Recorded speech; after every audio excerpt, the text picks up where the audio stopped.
Coucou toi, je m'adresse à toi. Regarde-moi bien dans les yeux. Je m'adresse à toi qui est timide, qui n'a pas confiance en lui ou en elle, qui a du mal à prendre la parole en public, qui cherche des solutions depuis des années et des années, qui se dit qu'avec le temps ça va passer et ça passe pas. Je voudrais partager avec toi aujourd'hui des petites astuces que moi, qui suis une grande timide, j'ai trouvées au fil du temps, à force de recherche, à force de, de hasard aussi, hein, je dois l'avouer. C'est vrai que les choses, elles se sont pas faites forcément, j'ai pas forcément trouvé au moment où je cherchais. Donc c'est à force de m'obstiner et puis d'abandonner petit à petit l'idée que ne pas être suffisamment sûr de soi, ne pas avoir suffisamment confiance en soi, c'était quelque chose d'inné. C'est bel et bien quelque chose d'acquis, hein, qui est lié à notre éducation, qui est lié aux rencontres qu'on peut faire, qui est lié aussi bien à l'éducation qu'on a à la maison qu'à l'éducation qu'on reçoit à l'école. On n'est pas forcément dans des situations où on est poussé à s'exprimer en public, à partager son ressenti. Le fait qu'on soit des enfants timides, ça peut aussi arranger nos parents qui vont plus nous pousser vers cette voie-là que nous pousser à nous exprimer, à être expansif, à être entouré de beaucoup d'amis et puis avec tous les risques que dans leur tête parfois ça comporte. Parce que je pense que la timidité ça touche quand même pas mal. Ça touche peut-être plus les filles que les garçons, parce que les filles sont plus poussées à être introverties que les garçons, qu'on pousse plus vers l'extraversion, qu'on pousse plus à s'exprimer, qu'on pousse plus à communiquer, alors que les filles, on a tendance à nous demander d'être plus en retrait, d'être plus discrète. Voilà, il y a des choses qui sont valorisées dans le comportement féminin et d'autres choses qui sont valorisées dans le comportement masculin. Bon, je ne vais pas m'étendre sur le pourquoi, le comment de la timidité ou du manque de confiance en soi. Moi, ce que je voudrais dans cette vidéo, c'est te donner des petites astuces, des pistes en fait, des pistes sur lesquelles tu pourrais t'aventurer et qui pourraient t'aider. Voilà, je dis pas que c'est magique, c'est pas du tout magique. Ça demande souvent un gros effort, ça demande de prendre sur soi, de sortir de ce qu'on appelle la zone de confort, hein, la fameuse zone de confort. C'est vrai qu'au fil du temps, ce qu'on acquiert principalement, c'est des réflexes d'autoprotection. Hein, donc voilà, il y a des choses auxquelles on ne va pas s'exposer parce qu'on a l'habitude de ne pas s'y exposer. Et puis finalement, notre vie, elle se déroule pas si mal que ça. On fait avec. Donc voilà, il faut sortir. Si on a vraiment envie de passer à autre chose, il faut sortir de cette fameuse zone de confort, se forcer à faire des trucs difficiles, complexes. Et puis on voit que au bout d'un moment, le fait d'être sorti de cette zone de confort, ça aide vraiment. Donc la première chose dont je voudrais te parler aujourd'hui, c'est une expérience à laquelle j'ai déjà consacré une vidéo, donc je mettrai un lien. C'est d'avoir participé à un groupe qui s'appelle Toastmasters. Donc Toastmasters, c'est une association qui travaille sur la prise de parole en public. Donc on est confronté directement à sa prise de parole en public et ce de manière régulière. Donc ce qui est important, c'est ça, c'est d'être dans la régularité là-dedans, de ne pas le faire de manière épisodique. C'est sûr que si tu parles une fois dans l'année en public, t'as peur, tu vas pas pouvoir la gérer, tu vas pas savoir comment la gérer. Alors que si tu sais que tu vas être exposé une fois tous les 15 jours à cette peur, il y a un moment où ton corps va apprendre à fonctionner parce que la timidité, c'est aussi une habitude qu'on a acquise. On a acquis une façon de se comporter quand on s'adresse à nous. On a acquis une façon de se comporter quand on a plusieurs personnes qui nous regardent en même temps. Donc c'est une habitude en quelque sorte. Donc le fait d'être confronté à ta peur et de voir que tu n'en meurs pas, parce qu'on a cette sensation de mort, enfin de mort imminente, enfin un truc un peu fou. Hein. C'est vrai que quand on a à intervenir en public, ça peut être extrêmement compliqué, extrêmement douloureux physiquement, mentalement, et tu as cette impression que tu vas perdre le contrôle de tout et que tu es en train de te mettre en danger de mort. Hein. Donc tu as des réactions réflexes face à ce qui constitue pour toi un vrai danger. Même si une partie de toi sait que ce n'est pas que ton intégrité physique n'est pas en danger, mais ton esprit il est là-dedans. Donc quand tu vas te confronter régulièrement à ça, tous les 15 jours, eh ben, je peux te dire que ça va énormément t'aider. Ça va énormément t'aider. Ce qui est intéressant avec Toastmasters, donc c'est un groupe en fait qui est constitué, auquel tu vas te rajouter ou non. Tu as la possibilité de participer à 3 séances en tant que spectateur. Parfois dans certains groupes, on te demande d'intervenir même si tu es spectateur. Donc la première partie, c'est une présentation. La deuxième partie, ce sont des improvisations. Donc même si tu es spectateur, on peut te demander si tu veux participer aux impros. Donc les impros, ça dure 2 minutes maximum.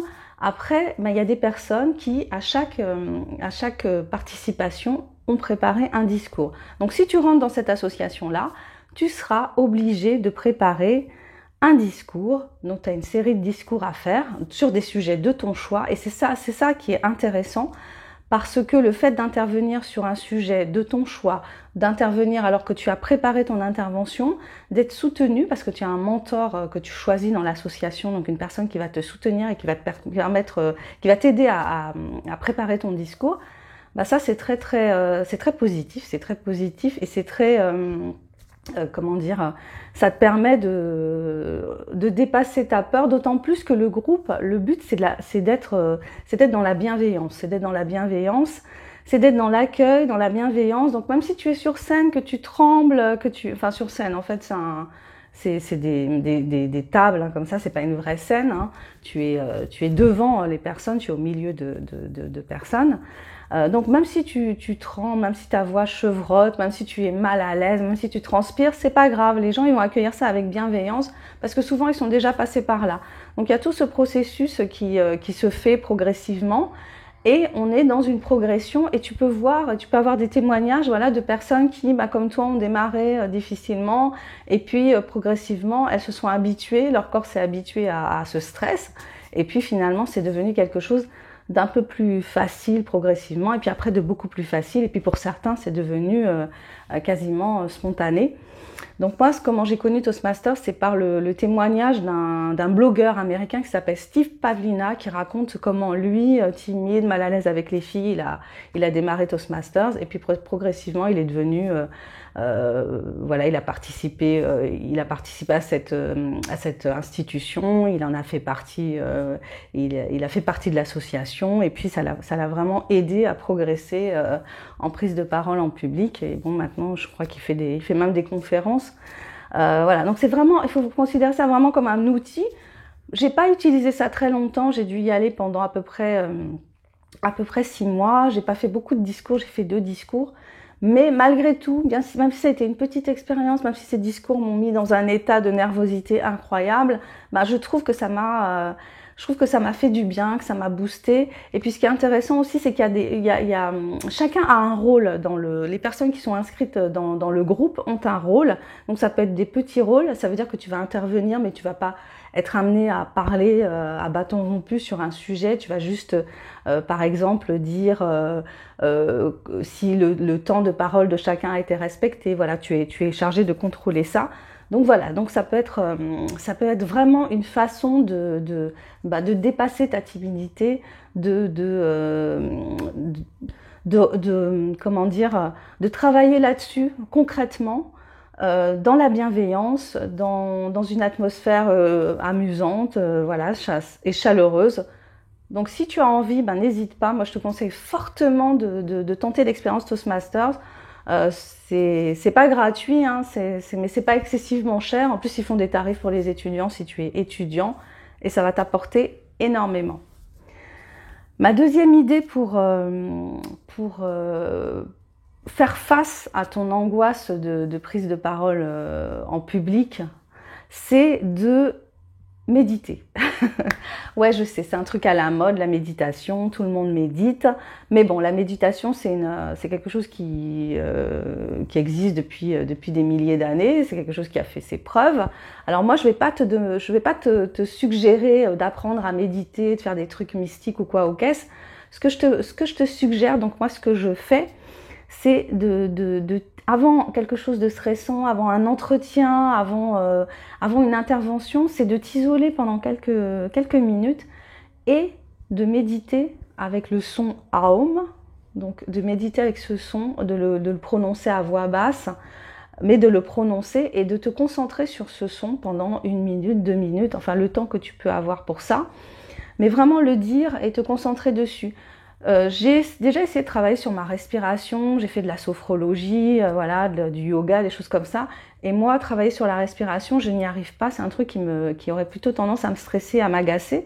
En revanche, si je prends le temps de méditer sur le son Aum, comme ça, tranquillement, pendant quelques minutes, avant quelque chose qui me stresse, eh ben, ça me pose pas de problème. Ça me pose pas de problème. Je trouve ça beaucoup plus facile. Donc, sans aller chercher des explications compliquées. Voilà, donc 1 minute de méditation, 1 ou 2 minutes ou plus de méditation avant d'affronter une situation qui te paraît compliquée, ça peut énormément t'aider. Je te conseille vivement d'essayer. Ma troisième petite astuce, ce que j'ai découverte en faisant des recherches, je sais plus comment, en fait, j'ai découvert cette auteure américaine qui s'appelle Amy Cuddy, dont j'ai consacré aussi une vidéo à Amy Cuddy, à ce qu'elle appelle les postures de pouvoir. Alors, il y a un psychologue américain du 19e siècle qui s'appelle William James, qui avait eu une intuition qui était que notre comportement influe sur nos pensées et nos pensées influent sur notre comportement. Donc, à l'époque, il n'avait pas pu le prouver, mais depuis, on a fait beaucoup de travaux là-dessus et elle, Amy Cuddy, a fait des travaux sur ce principe-là. Donc elle raconte son histoire dans une vidéo, dans une conférence TEDx dont je mettrai le lien. Donc elle raconte comment elle en est arrivée à travailler là-dessus. Donc elle raconte son histoire, le fait qu'elle souffrait énormément du syndrome de l'imposteur parce qu'elle a eu un accident grave à un moment de sa vie et qu'elle a douté énormément de ses capacités intellectuelles. Donc elle raconte son parcours et en fait elle en est arrivée à utiliser ce qu'elle appelle les postures de pouvoir. Alors les postures de pouvoir, imagine Wonder Woman, la façon dont se tient Wonder Woman avec les mains sur les hanches, tu sais, avec le menton relevé. Superman, même type de posture avec les jambes un peu écartées, en se tenant bien droit. Alors, ce qu'il y a et dont chacun peut faire l'expérience, c'est que quand on se tient droit, quand on se tient le menton relevé, eh ben, c'est extrêmement difficile de se sentir inférieur, de se sentir mal dans sa peau, de se sentir mal dans sa tête. Si tu regardes les personnes, les politiques, les gens qui ont du pouvoir, observe la façon dont ils se tiennent. Ils se tiennent rarement avachis. Ils ont toujours, voilà, une espèce de prestance. Et si je te demande d'avoir l'air sûr de toi, c'est certain que tu vas te redresser, tu vas relever le menton. Donc, ce que Amy Cuddy a découvert, c'est que quand on se tient dans une posture de pouvoir pendant au moins 2 minutes, donc on prend le temps de se tenir dans une posture de pouvoir pendant au moins 2 minutes, ben notre cerveau va sécréter une hormone de l'assurance, de la testostérone en fait, et ça a des effets, ça a vraiment des effets. Je sais que quand on en parle comme ça a l'air d'un truc un peu bizarre, un peu étrange, mais ça fonctionne vraiment. Faut essayer, faut pas être sur la défensive ou trouver ça idiot a priori. Non, faut essayer, tenter, voir, parce que des fois les solutions les plus simples finalement, elles fonctionnent. Donc tenter l'expérience. Avant quelque chose de stressant, tu te mets dans un coin tranquille, tu prends une posture de pouvoir. T'as pas besoin de penser à des choses positives. Concentre-toi simplement sur ton allure, sur la façon dont tu te tiens, et tu verras que la façon dont tu te tiens a une influence sur tes pensées. Parce que si tu essaies de te tenir droit et puis que tu essaies de te tenir comme ça, complètement avachi, tu verras que tu te sentiras pas pareil. Voilà, donc ça c'est ma troisième idée pour travailler sur ta timidité, pour travailler sur ta confiance en toi. Et la quatrième idée, moi que j'ai utilisée, que j'utilise encore, c'est de créer une chaîne YouTube. Alors pas pour être un super vidéaste, parce que je suis pour l'instant une vidéaste ras des pâquerettes, voilà.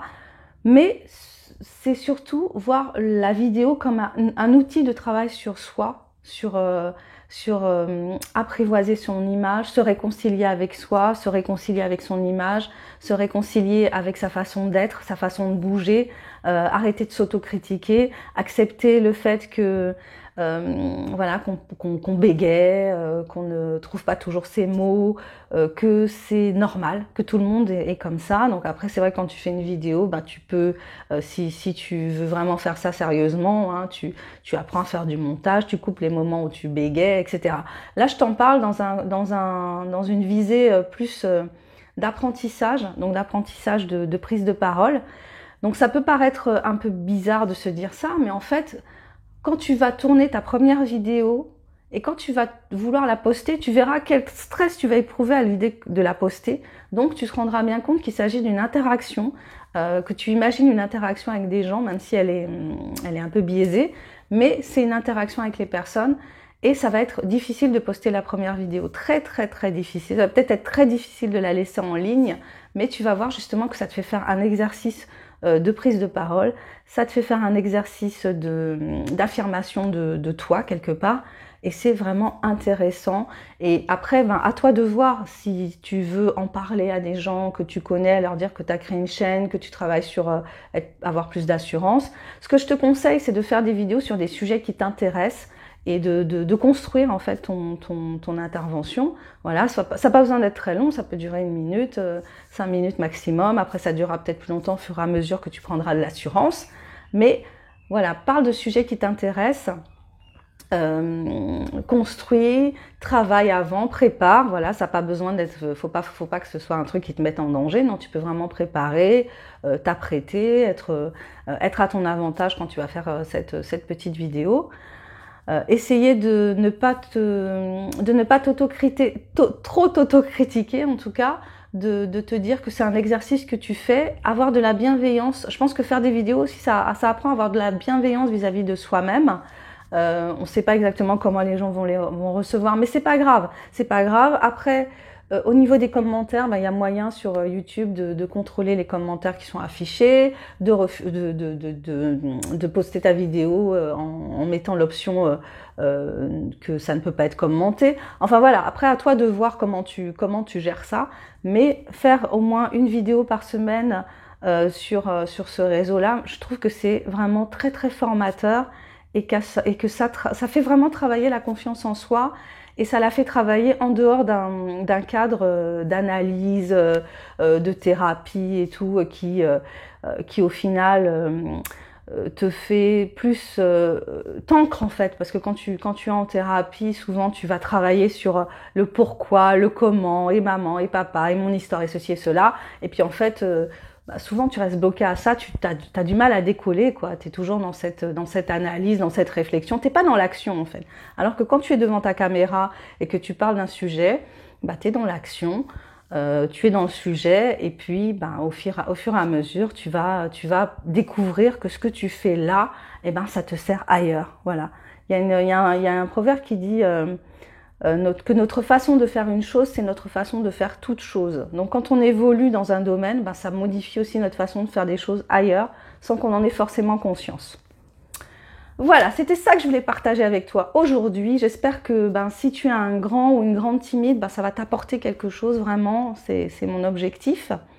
Je me présente pour ceux qui ne me connaissent pas. Je suis Sandra Ganneval, je suis écrivaine indépendante. J'ai créé cette chaîne pour partager des réflexions sur plein de choses, sur des sujets qui m'intéressent, sur aussi le sujet, un de mes sujets principaux, donc c'est le fait que je sois écrivaine, que je m'auto-édite. Donc si tu as envie de savoir ce que j'écris, je t'invite à aller juste en dessous de la vidéo et à aller sur mon blog, sur ma page Amazon. Ça me ferait extrêmement plaisir que tu prennes le temps de découvrir mon travail. Je te souhaite une excellente journée. Tiens-toi droit ou droite, les mains sur les hanches, le menton relevé et on y va. À bientôt pour la prochaine vidéo. Bye bye.